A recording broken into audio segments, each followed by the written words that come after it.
You again. Apparently, Mr. Windsor has become a permanent member of our team now. Breathe slowly and the excitement will abate. We were missing a modern languages teacher. Well, and I was missing a job. It's nothing to do with you being old pals with the new head, I suppose. I hear you're introducing Mandarin lessons. Morning, everyone. Morning. Morning. Morning, Christine. I see George has made himself at home. Wherever I lay my hat. Or Mao, as they say.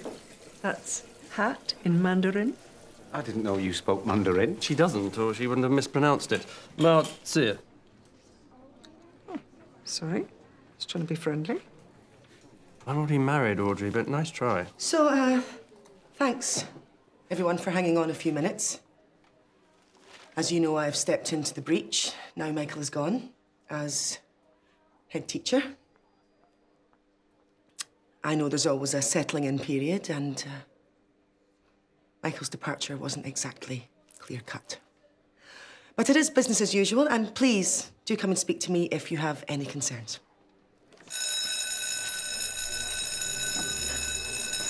You're going to regret saying that. There's nothing teachers like more than to express their concerns.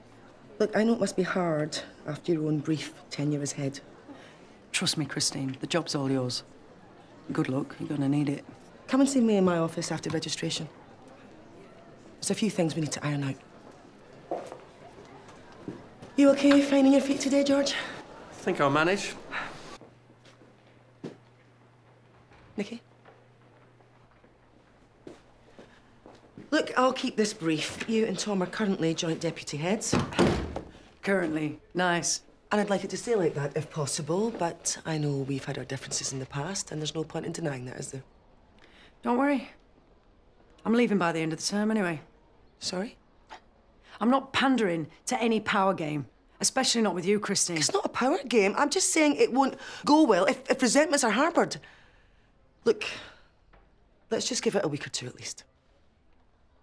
I'd rather serve out my notice being able to speak my mind, thank you. Well, I wouldn't have it any other way, Nikki. Really? All right. George Windsor, for instance. He is a rare find for a school like this. I had to persuade him. Christine, he's a total misogynist. I'd say more of a misanthrope, but let's not split hairs. Look, he's entitled to his opinions, and if he crosses any lines, I will deal with him as I would any other member of staff. See, that's the problem. I don't think you will, because, quite honestly, I don't think you've got the clout. Is that speaking my mind enough for you? Yes? Sorry to interrupt. Imogen Stewart's mum's here, and she wants to see you. Well, no, tell her to make an appointment. But I've told her. This won't take a minute. Then you can relax.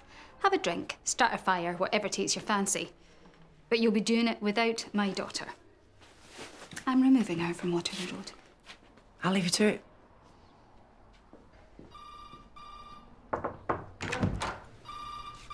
Sonia said you wanted to see me? Yeah, I'm just trying to get my head round the final schedule you put together with Michael. Yeah, well, change as you see fit. It's no secret you weren't a fan. Well, I don't agree with some of it, but you're more familiar with the timetable as a whole. And we need to accommodate some curriculum imperatives now we're not an independent. Sorry, Mrs. Mulgrew, but I've had 3 calls from members of the Parent Council asking to speak to you urgently. Thanks. And it seems you're not the only one with a vote of no confidence. It's nothing personal. Really? The job's all yours. Good luck, you're gonna need it. You've had an attitude about me getting the job since you found out. What is your problem with me?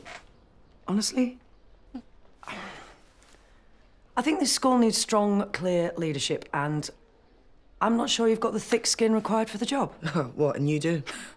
I lasted a day, Christine, so what do you think? At least I didn't lose half of my sixth form. Have you heard from Audrey yet? She's not answering her phone. Look, it's been a baptism of fire, I'll admit. But we would both get more done if we put our egos to one side. I don't have an ego. Good. Because I'm new to this. I need to be able to ask for help, especially from my deputies. Nikki, look, if I fail, I fail. But don't you think I deserve a chance? Sorry to bother you again, Mrs. Mulgrew. Yes, Sonia. But Mr. Windsor says Rhiannon and Harley have gone native in the cooler.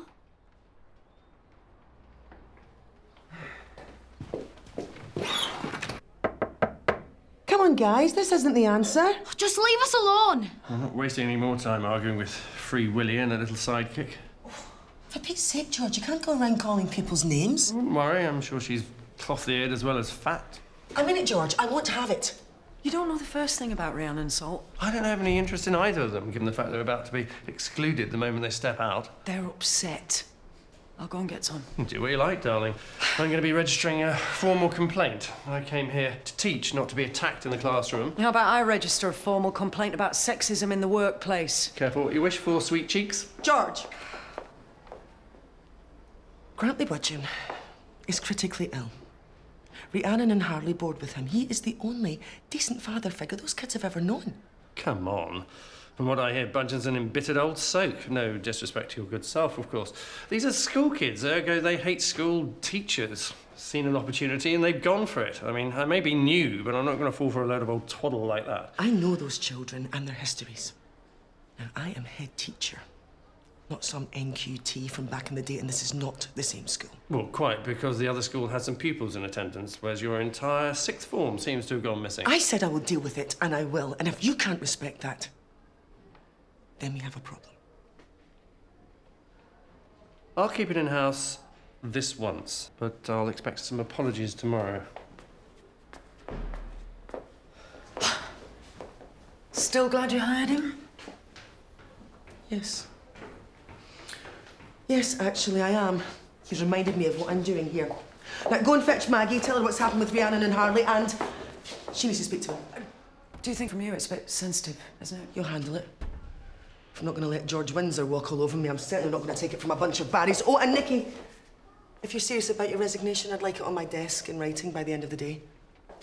Best to know where we all stand.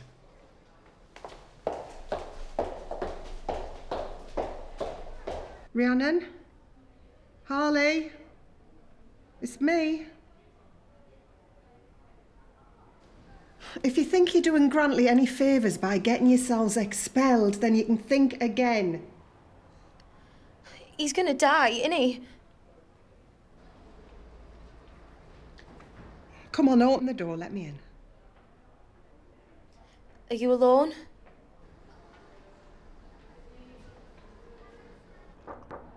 Mm-hmm.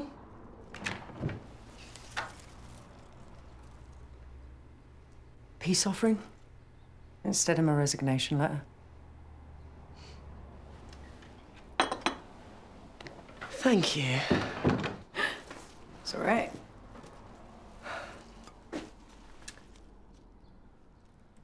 I'm so glad you've changed your mind. And, thanks for backing me with George today. You got your work cut out with that one. We've got our work cut out. I would like you to stay on as deputy if you're willing. Deal. And to be honest, I think a change bodes well for the future. I think, well, Michael could be a little bit rigid sometimes. Yeah, well, Michael's gone, and I'll say it once in private. Good riddance. You sure you're all right? I will be.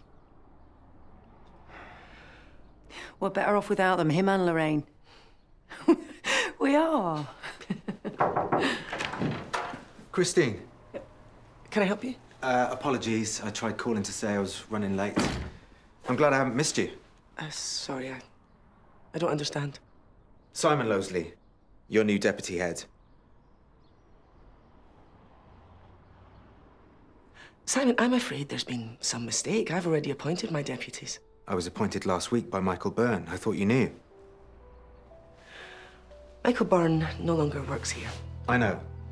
My appointment was part of his exit deal. The council insisted. I can't believe they didn't tell you. Talk about awkward turtle.